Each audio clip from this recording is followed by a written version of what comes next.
It's like a woman moaning on the track. All right, today I'm checking out the future sound of London. I'm listening to Papua New Guinea. Let's get into it.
This feels trippy.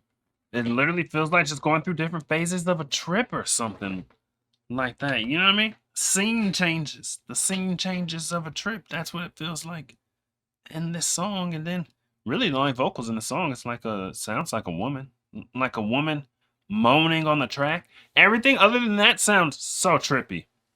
Doesn't it?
That outro sounded like directional. They must be using, you know, the little stereo headphone tricks. It sounded like do do do do do do do do, almost like freaking shooting stars shooting across my head, or like a musical shooting star shooting across my head or something.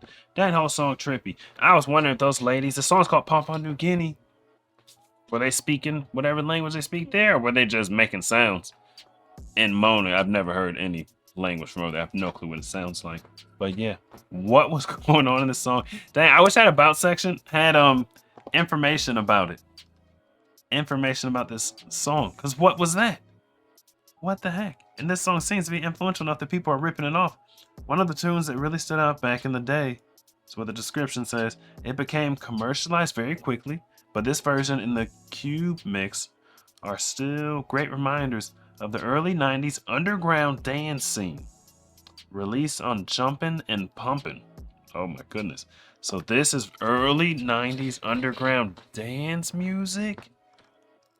What was going on in the early 90s? Was there a lot of substances in the underground dance scene? Because this seems inspired by that. Or maybe people are doing that while listening to it. I don't know. Tell me, man, what do you know? What do you know? Me and my boys on the road. We to go. She told me, boy, you to go. Like, I don't know.